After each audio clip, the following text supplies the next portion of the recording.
That's it. All right. So now we have to get serious. The Torah reading for this coming Shabbat is Chayei Sara. By the way, this that name of that Torah reading is also influenced people. So sometimes people who, when they name their daughter, they have chosen the name Chayei Sara. So because in Yiddish it's a little bit like the same thing. So Chaya, Chaya is a a name for a woman. It's like Chava, the living one, and Sarah is Sarah. So Chayei Sarah means the life of Sarah, but it became a two-name name, and people have it's become an accepted name in our community. Chayei Sarah. All right. Anyway, the Torah reading starts with the report that Sarah died. And then we have Abraham's reaction and the fact that he needs to bury her. He acquires a piece of land. This is the first piece of land acquired by the people of Israel, to use an anachronistic term. The first piece of land acquired in what has already been promised to Abraham and his descendants. God says, I've given you this whole land, but Abraham buys the land to be able to bury his wife. And then we have the next step. This shows that the founding generation has limited time left. Abraham is still alive, but he's old. Sarah has passed away. Abraham says, what's going to be for the future? I have to look out for my son, Isaac. And he sends his servant to go find a fitting match for Isaac as wife, but not from the women of Canaan. It has to be back from his original hometown, so to speak. And then we have a long story about the servant having to try to fulfill his master's plans, and the beautiful story with Rebecca, and then the whole family story with Rebecca's family, and eventually she comes back with the servant. And hold on a second, I need to look at what's going on here. So don't worry about it. Don't worry. Meanwhile, if you're still here, just don't worry. Okay. Here comes more people. So she comes back, and we have this very touching report about how Isaac and Rebecca come to be with each other, and that she's a consolation to Isaac. Sarah is mentioned at that point again. And then finally, we have the wrapping up of the Torah reading with Abraham himself living for a few more years and establishing a household with another woman named Keturah. There are other children around, and he dies at 175, which means he is 135. He's 137 when Sarah dies. He was 10 years older than Sarah. So he lives a good long 38 more years after Sarah dies. And finally, he dies. He's buried by Isaac and Ishmael together. And Ishmael then goes back to his own territory. So that's the story. It's a story of transition from one generation to the next. It's a story of death and dealing with the effects of death on a family. So there are all kinds of, and of also trying to make the best of a complicated set of decisions that have to be adopted. So does anybody have any particular part of the Torah reading that they want to focus on. Yeah. Have we ever done the Abraham Keturah piece? Maybe. I don't know. I don't want to say for sure. It's been a Come number on. of years. Sarita, have we or haven't we? Not specifically mentioning his wife, but we have talked about, on the next page, we have talked about the fact that that Isaac and Ishmael are very Abraham together. All right, But but not- That I remember but we not spoke the about, other, yeah, but not the other offspring. right. right. So we can look at that little section if everybody wants to do that. Okay, if everybody's okay with that, It's Shishi. It's a big aliyah. and it's very shishi, very shishi. So okay. So that begins on page 139, chapter 25 in Genesis, whatever edition you have. But I actually do want to end it with the very, I want to introduce it with the very end of the previous chapter, because they sort of work in a kind of complementary way with each other. So on page 138, verse 67, nice long chapter of chapter 24. That's the last verse of that chapter. And then we go into chapter 25. So does somebody want to read for us today? Somebody want to read it for us even though they don't want to? So come on, somebody. All right, Lynn, thank you. 67, verse. Yeah. Isaac then brought her into the tent of his mother Sarah, and he took Rebekah as his wife. Isaac loved her and thus found comfort after his mother's death. Abraham Okay, took another. So wait. So that's. I mean, it's a remarkable verse. I think that it's we've talked about this before. It's special in giving us that kind of emotional report that we don't usually get it. It's the first time we have a couple being portrayed as emotionally bonded in one way or another with each other. That the man loves the woman that he's married to. This is the first time it's ever mentioned. We've had many couples before, and of course we've had Abraham and Sarah before, and it has never been mentioned. So this is just something to take note of, and the emotional effect that Rebekah has on him.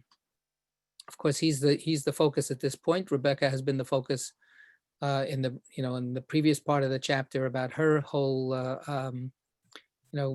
qualifying to be the worthy wife. But the idea that she's a comfort to him, and that we find out that Isaac has been mourning Sarah's death. That's not mentioned when Sarah dies. It mentions that Abraham mourns her death, but it doesn't mention anything about Isaac. He doesn't seem to be anywhere in the picture. So here we have that this has been an ongoing reality, an emotional reality of sadness and mourning, grief, and whatever healing is imagined here, it comes from a loving relationship between this man and this woman. So I want to highlight that, not only because it's very, very special in and of itself, but because I think that it's significant as background for what we're about to read. So now when we get into what we read, we should just have that sort of like flavor lingering in our palate as we go to the next section.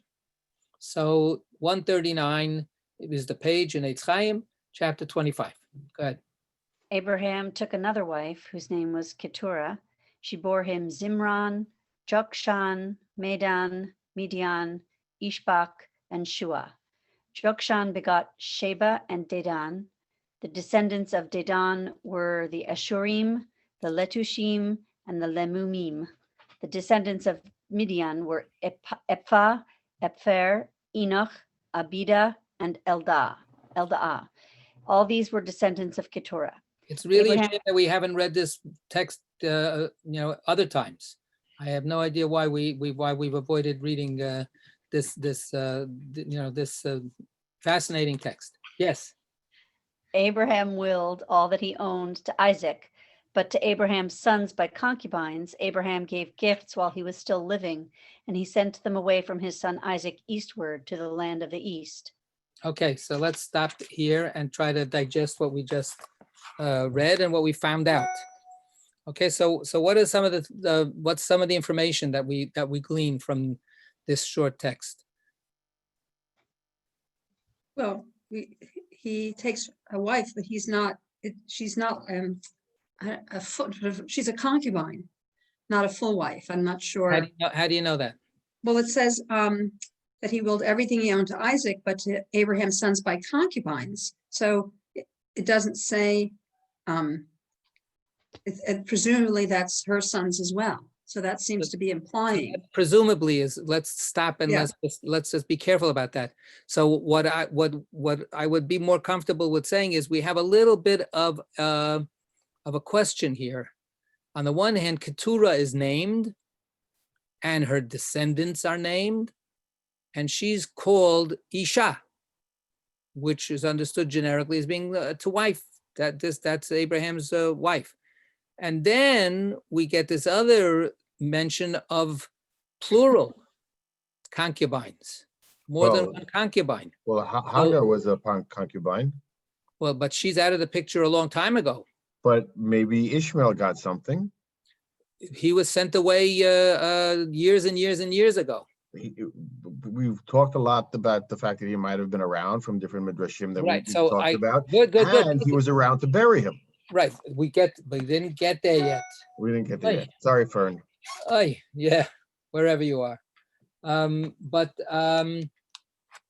want to, that's an answer to difficulties. Let's first see what the difficulties are, right? So that's the thing. The idea that Abraham had more than one concubine is new information. It's news to us. We never heard about this before. Bringing in the Hagar story maybe it helps out, but on the other hand, it's problematic too. Hagar is never mentioned as a Pilegesh. She's never given that title because Hagar had a different status. Hagar was a surrogate mother. She was a surrogate mother for Sarah, which is different than a Pilegesh. A Pilegesh is, a mistress, an official mistress, a recognized mistress. That's not quite what Hagar really was. So with all the problematics about it. So we have a text here in this tiny little piece that doesn't really smoothly give us, the information that we can make sense out of. But also, Yeah. if he's willed everything he's owned to Isaac, right, to that son, if Keturah is not one of the concubines, then does that mean that her sons didn't get anything even while Abraham was living? I mean, so does he totally ignore them? So if we look back, let's look at verse 2. Okay. She bore him Zimran, Jokshan, Medan, Midian, Ishbak, and Shua. Okay. So Jokshan. Wait. So now look at the commentary, verse 2. I don't have the same commentary because Oh, I'm sorry. So, okay. So in the Eitz Chaim Chumash, what we have is a note that says of the 6 names listed, the first 3 have not been identified with any degree of confidence, but most likely they refer to peoples or oases along the international trade routes. The first identifiable name is after Zimran, Yokshan, and Medan. Midian. The 4th name is Midian. Midyan. Bam, ba, bam, bam. Right? Midyan is a very significant name. Yeah. Midyan is a really important player much later on when we get into the story of Moses and beyond. So Midyan is a real important people that it becomes a people. Yishbak having the foggiest idea. Shuach having the foggiest idea. So in the middle of this list of names, we have one absolutely clearly identifiable important ethnic group or people. And we would assume therefore that these others are also some kind of other, patriarchal tribal heads of what became separate tribes. Right? Midian was important for the sale of Joseph also. You're right. Thank you. Even before we get to Moses, we've got Midian already there. In the next one, we've got Shiva, and we've heard of Shiva, right? In English, it's spelled Sheba. Sheba. Oh, from the story of David? The story of Solomon, the queen Solomon, of Sheba. right. The right. queen of Sheba. So this is another identifiable territory and people that are there. And then Ashurim. So maybe these are place names and possible peoples. So you have notes here about obscure tribes and so on and so forth. And then you've got Midian of all of these names. Yokshan and Midian are given the next generation or following descendants after them. So Yokshan apparently was some kind of important identity, but we've lost that. But Midian, we've got all these other people mentioned as well. So all of these are children of Keturah, as the end of that verse states, verse 4. And yet, what's Abraham's relationship to them? Totally unreported. They are, historically speaking, in whatever we can say about what we know, distant cousins that have their own separate identity. Right? When we have the Midianites referred to in the Joseph story, there's no report whatsoever that they are related in any sense as children of Abraham, that they have any kind of kinship feelings with Jacob's sons. They're distant cousins, or they're not that distant even. So no mention of that. Only so that's true. When I was thinking about Moses, that's when you start getting connections, right? Moses marries a Midianite woman, but it never mentions there either that we're talking about family. The way we have here, Abraham sends, to find somebody from the old country for Isaac. So it's really kind of unclear, and families have all kinds of unclear relationships. Right? There's something actually very real about this kind of murkiness. I hear every once in a while stories, about we lost contact with that uncle of mine, 45 years ago, and we never actually, and I have no idea where that person is, or I didn't know that that my mother was married to somebody else beforehand, and blah blah blah. There are all kinds of family extended stories that sort of get lost in the mists of time. So here, obviously, it's written in the Torah, but it's written in such a way that it really doesn't end up helping us much. It just brings up these questions. I'm not going to solve all the questions yet, but I just want to back up a little bit and follow up with what I was saying before. This is a lot of time in Abraham's life that is unaccounted for, right? We have, except for this story that he somehow sets up a family, but then he gets rid of the family by the time he wants to make sure that his estate is settled. That's all we find out. I said we should read that previous verse as a background here. Does anybody want to try to make any kind of midrashic connections or just plain literary connections or whatever? There's a big difference, obviously, between the Isaac Rebecca story and the Abraham Keturah story. So with Isaac and Rebecca, we see that they have, there's a relationship there. And with Abraham just takes another wife, and yeah, he has kids, but it doesn't really talk about, it's noticeable that it doesn't talk about the relationship, or that taking another wife might have comforted him after the death of Sarah. And there's nothing, there's no parallel there. Right, that would have been a perfect place to put that kind of thing. And he also was comforted, and it's not there, right? And of course, a widower marrying after he loses his wife, or a widow, whatever, people marrying after the death of their spouse. There are also kind of complicated stories. Is it a love match? Is it just simply, it's really sucks to be alone, so I want to have somebody around. I need somebody to take care of me.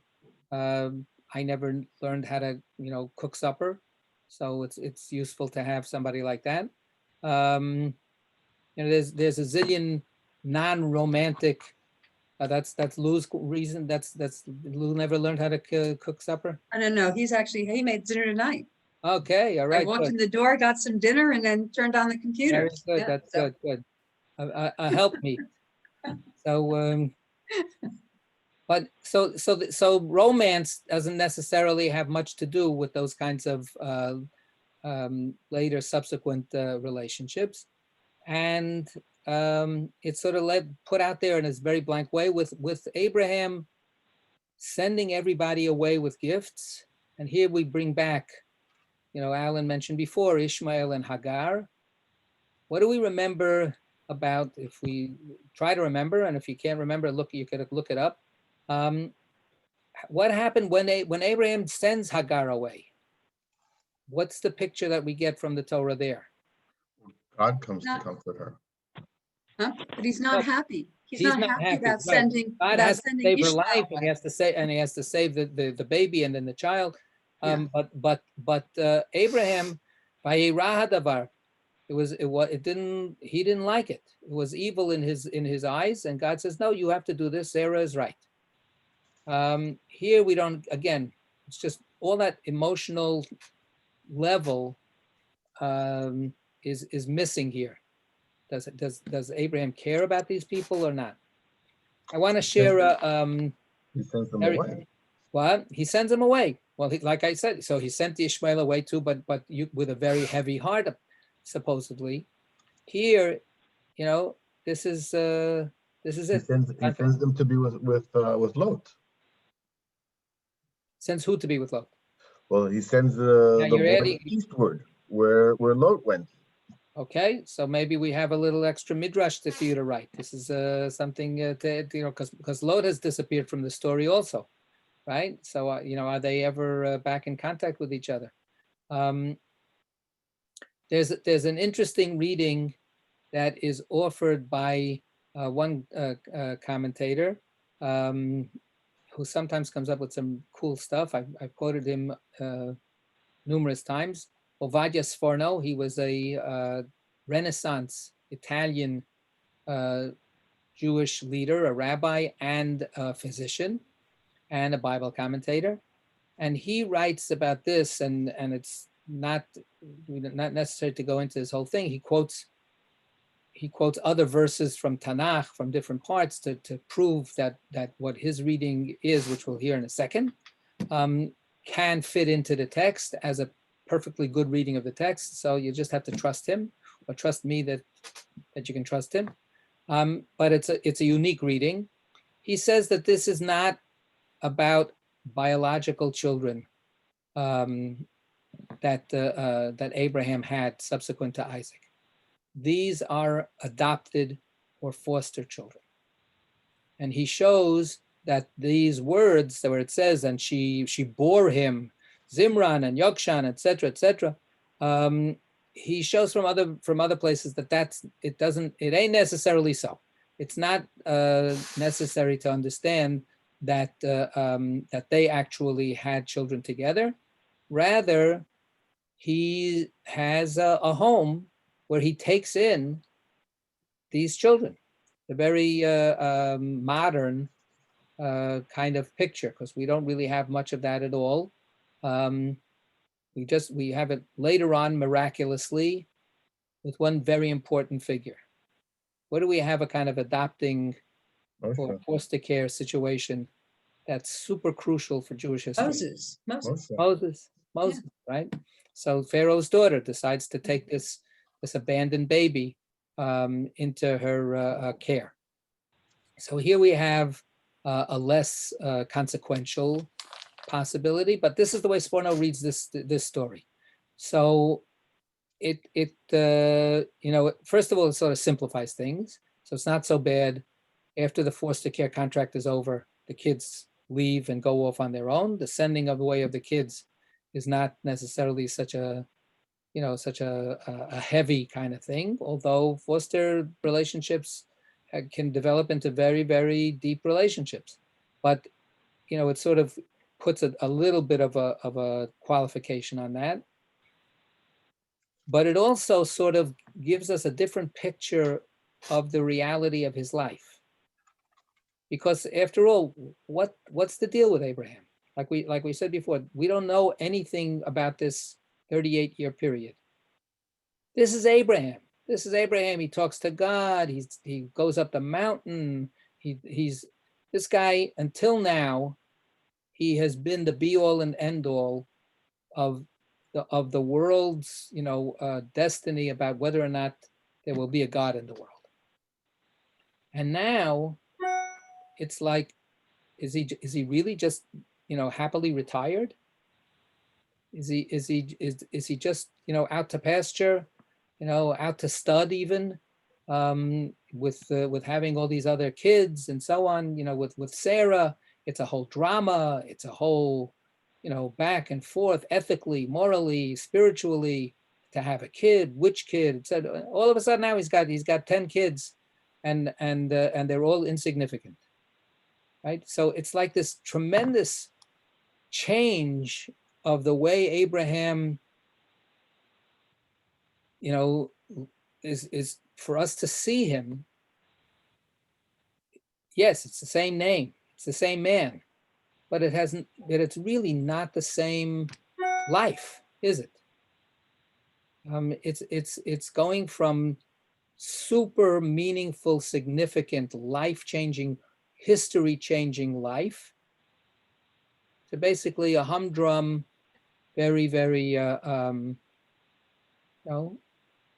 boring. We make I make a joke about all these names. Who cares? It's a who cares life. From a life of wow, we care. It's like, oh, who cares? What do we make of that?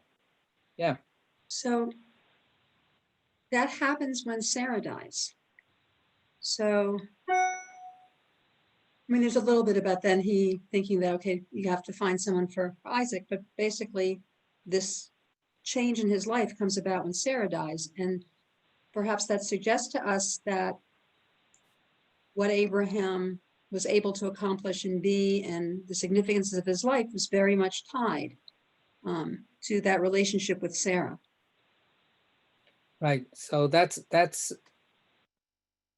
once, and the death of Sarah is in itself not exactly given a lengthy treatment and so on. And yet the consequences of her death, if we actually kind of tease out these threads in the way that we're doing it, the consequences, just like we explicitly find out that the consequences of her death on Isaac, we would never have guessed on our own. That the Torah gives us that little extra piece of information going, oh, by the way, I didn't have really any time to talk about it, but Isaac, it was going around, for ages, mourning this mother that we have zero report of his relationship with his mother, right? He never has that conversation, that touching conversation that he has with his father going up to Mount Moriah. There's never a single conversation or any kinds of interactions with his mother.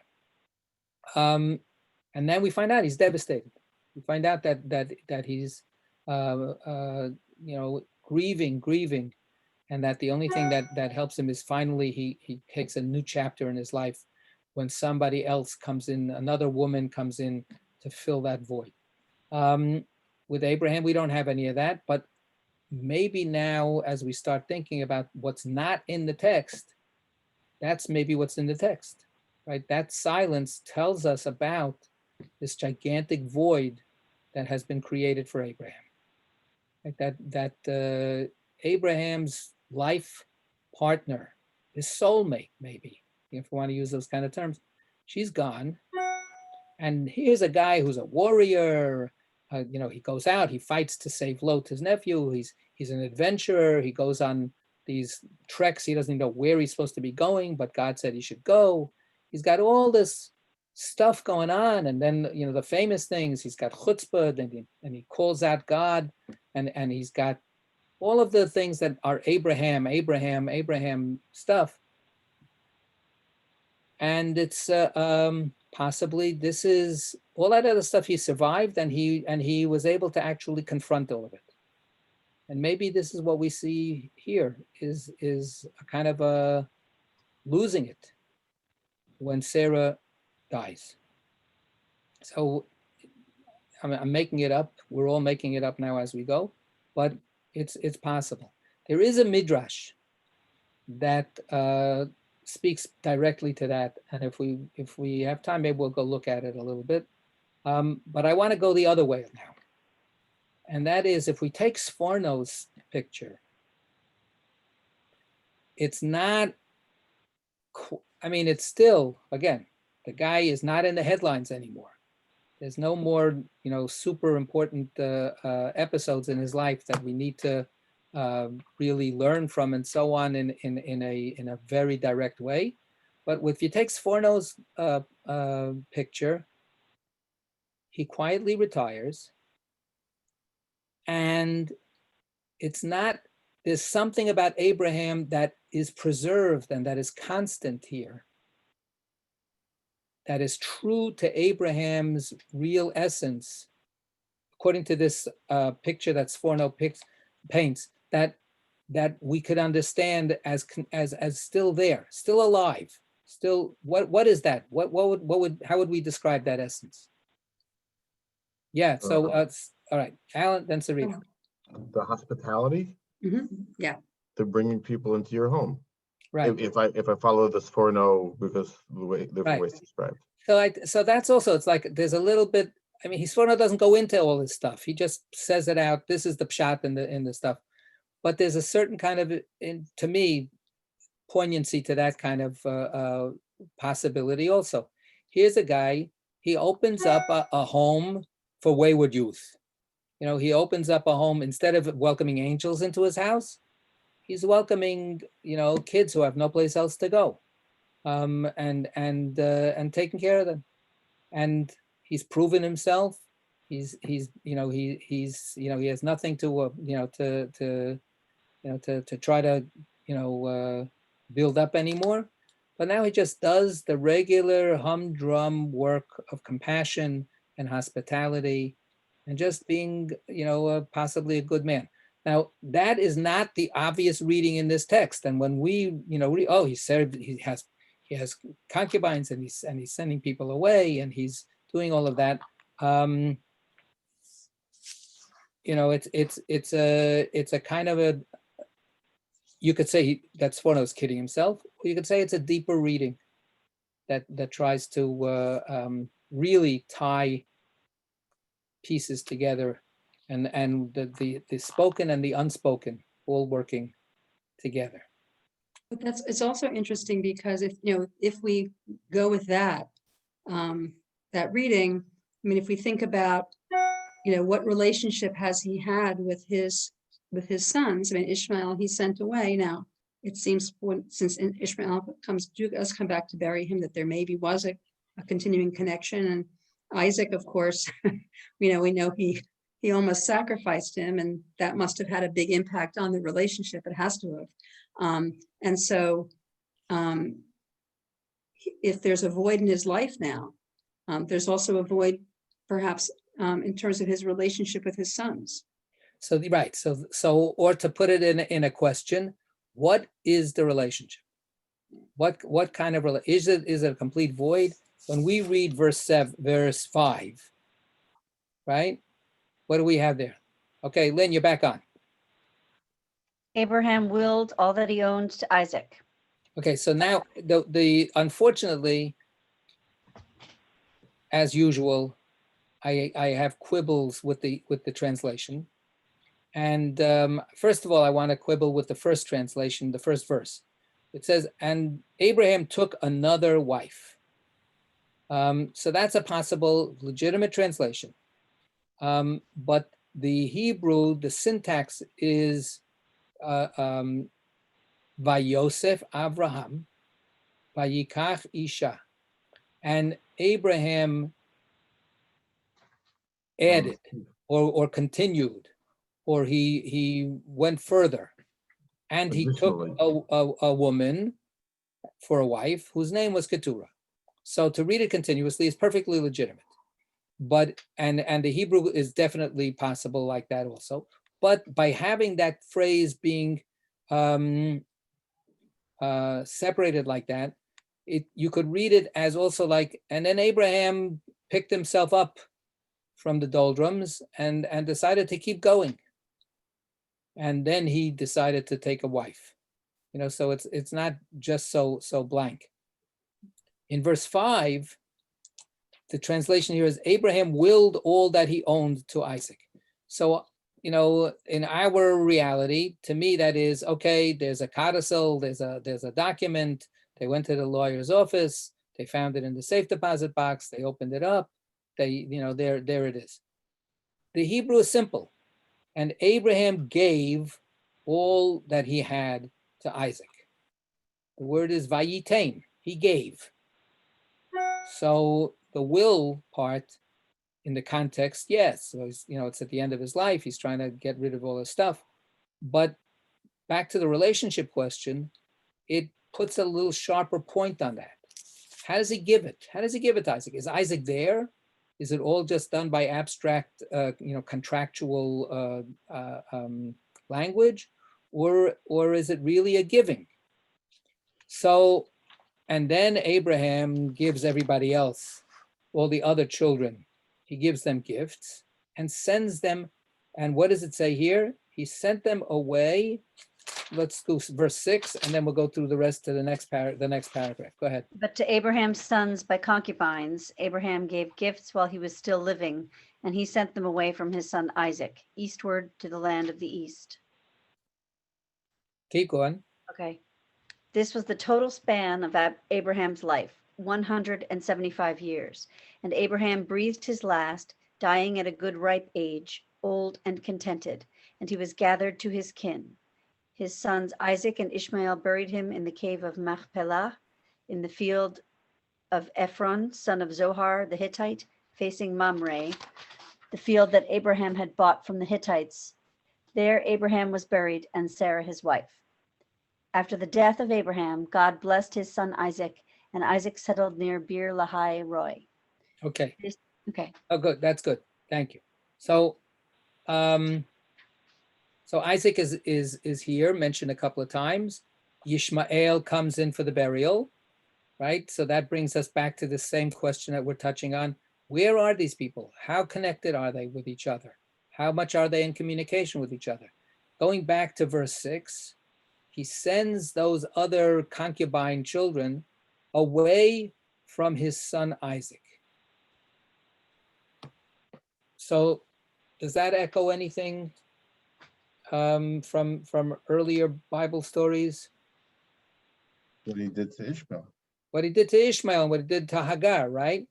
And it's about Isaac, right? Sarah says, get this guy out of here because he's a threat to my son.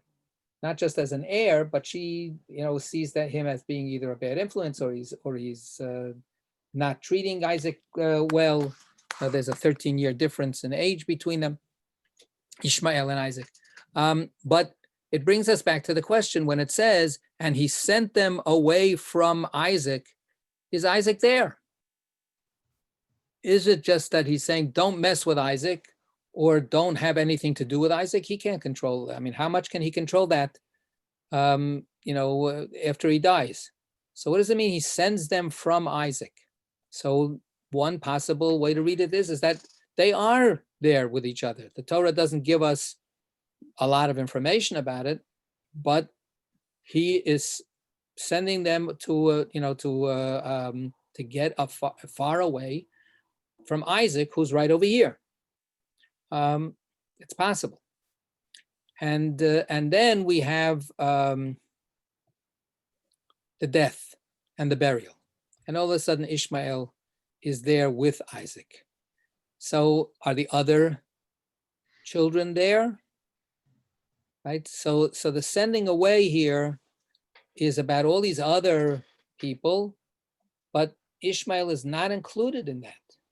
And they're not included in the people who are getting credit for burying their father, if he's their father, right? They're not part of this. So there's a lot of emotional undercurrents that are hinted at, and that if you pay attention to the reading, they're like right there, but they're not really being explained. And I just the whole question of not being there for the funeral of your father, that's a pretty heavy thing. It's not to just to pass over in casually, unless it speaks of different kinds of relationships here that were clear earlier. And so, yeah, Alan, you wanted to say something? No, there was just one other piece also that there's a disconnect for me, at least, between Abraham gives everything to Isaac, but he doesn't give a bracha. In other words, it's God that gives the bracha in verse 11. Did Abraham forget, or was what he gave him, did that include the bracha and God reinforced it? We make a very big deal about the bracha that Isaac gives to Yaakov. We make a very big deal about the brachot that Yaakov gives to his children, but there's nothing here about the bracha that Abraham gives to Yitzchak. Right, important point. Right, we never have that explicitly mentioned. Here at the very end of this paragraph that we had read just now, God gives the bracha. So, like you say, but is it in place? Is it a reinforcement? That brings us back, circling all the way back again. So, what is that relationship between Abraham and Isaac? How do we read it? Do we, frankly, when I hear the way some people have talked about over the years, many years, some people take a real satisfaction out of trying to read an estrangement between Abraham and Isaac. There's a kind of, see that Abraham, he got what he deserved for taking Isaac up onto the mountain and so on. Notice that they never talk to one another ever again. Notice that God never talks to Abraham ever again. So there's a kind of a, see, so now everything makes sense. I think that's a little simplistic. I think that human beings have capacities to live with many, many, many interlocking contradictions, and that the connections that people have with one another don't work with a simple mathematical calculation. Oh, okay, you treated me nicely here, I love you forever. You did something that hurt me deeply. Okay, I don't care about you at all, and I'll never be with you. It doesn't work that way.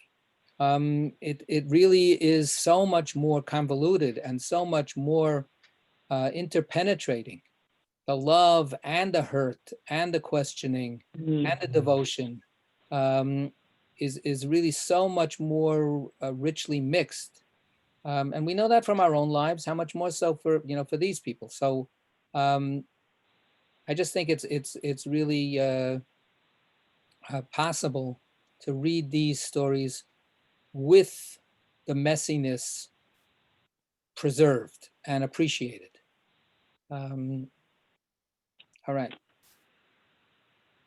Yeah, anybody else want to say some more about these two little short paragraphs that we've looked at?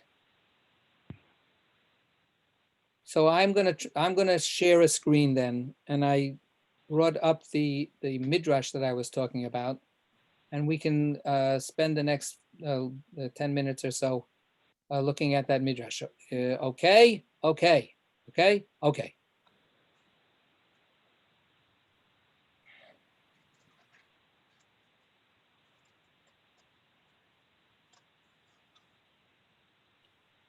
Hold on a second. Ay. No, this is not working. Hold on a second. No, one more second. I thought that I did this.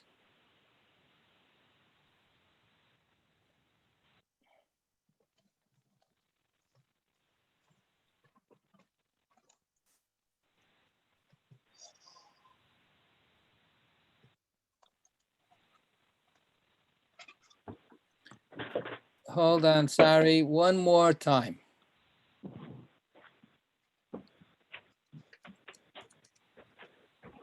One.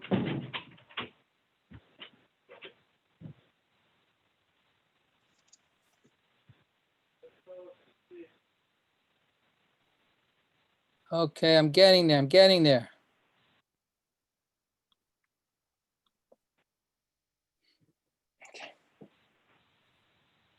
Now, watch this.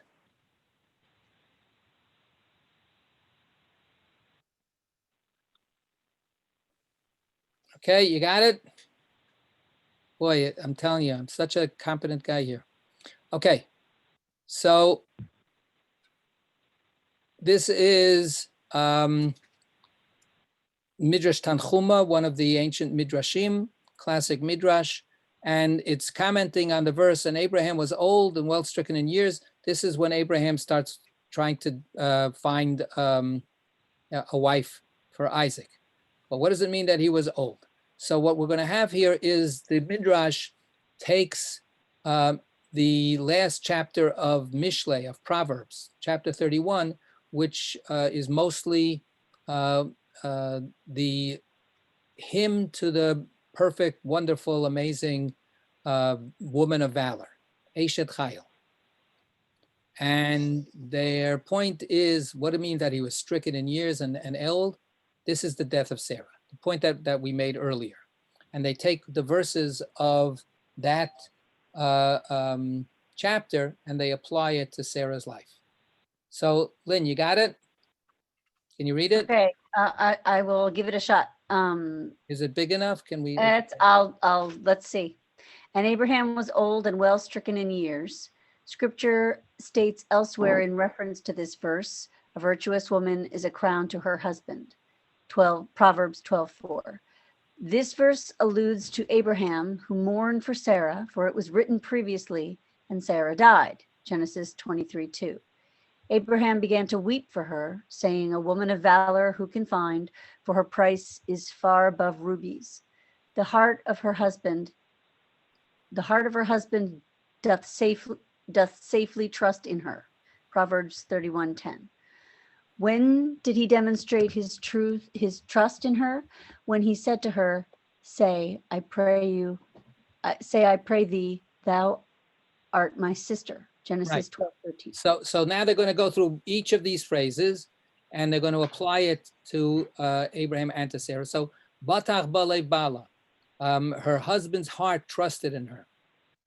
Where does that apply in the life of Abraham and Sarah? So they mention the whole story about when they go down to Egypt and Abraham says, please, I need you to help me out here. Will you say that you're my sister? So that's the story of him trusting in her. Next. She doth him good and not evil all the days of her life. Proverbs 31:12. She seeketh between wool and flax. Ibid, verse 13, alludes to her decision to separate Isaac and Ishmael when she said to her husband, cast out this bondwoman and her son, Genesis That- 21. Okay, so now we have those verses from Proverbs, and she does good and not evil, and she seeks between wool and flax. Wool and flax are not to be mixed, right? That's in the Torah, that you can't have those linen, flax is linen. You can't have linen and wool garments together, woven together. And therefore she had to separate Isaac and Ishmael. And that was doing good for her husband. She was helping out her husband, and she was wise about this. And she therefore made the tough decision, which of course he was not prepared to make. Go ahead. She is like the merchant ships, Proverbs 31:14. For the woman was taken to Pharaoh's house, Genesis. Okay. I'm sorry, go ahead. That's okay, Genesis 12:15. And later, And later Abimelech sent her away. so let's she stop ri- there. Okay, so now I invite, anybody want to explain that Midrash part? Well, Avimelech sent her away when he found out that she wasn't Avram's sister. She was Right. his wife. Right, Um, and she was also taken into a Pharaoh's house. So Right. what do those two stories allude to? That she is like the merchant ships. She's merchandise to be taken or to be exchanged or to be gotten rid of. So this is a kind of a, a statement that can be taken as a kind of a proto-feminist critique, right? You know, on the one hand, we're talking about how good she is and she's trusted, and now she's being compared to an object. She's being compared to stuff, right? So instead of it being as a beautiful, wonderful, image of her greatness, it's the fact that people took her and disposed of her in different ways, right? Okay. She Next. riseth, yes? Yeah. She riseth also while it is yet night, Proverbs 31:15. When did that happen? At the time Abraham arose early in the morning, Okay, Genesis. let's stop. So good. Let's stop here. What does that mean? In That's the the Akeda. That's the Akeda, That's right? right. Yeah. right. So in the Proverbs, she's being praised as a person. She doesn't sleep at night. She works all night long. She gets up early in the morning to try to do everything that's necessary for her family, and she has a business on the side that supports everybody.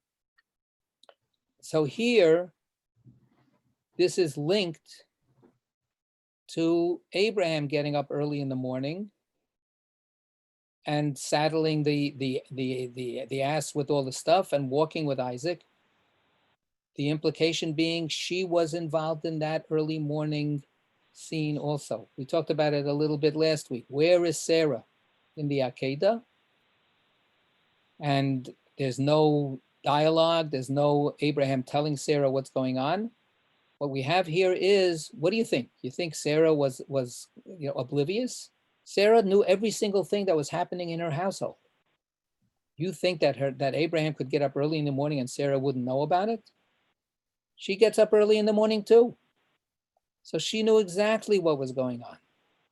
So this is a midrash that suggests that she was a participant in the idea that they had to go and fulfill this mitzvah. Okay, we're out of time now. But this midrash is and it just keeps on going with every single verse. But it is, I just want to suggest, the kind of eulogy for Sarah that is missing in the Torah. It says that Abraham came to eulogize Sarah and to cry over her, but we never get a word about it. And Sarah is, again, a figure that some people like to disparage because she was so tough on Ishmael. So I don't want to get into that whole thing, but even if there are blemishes on each one of our ancestors' lives, that's not the whole story. There's a complexity and there's a richness here that we're being called upon to delve into. None of us would want to be judged by, any particular mistake that we've done in life. We can do better when we try to understand the lives of other people that we get a report about. So, okay, that's it for tonight. Yasher koach to everybody. I'm gonna stop sharing. I'm gonna stop recording. Thank you.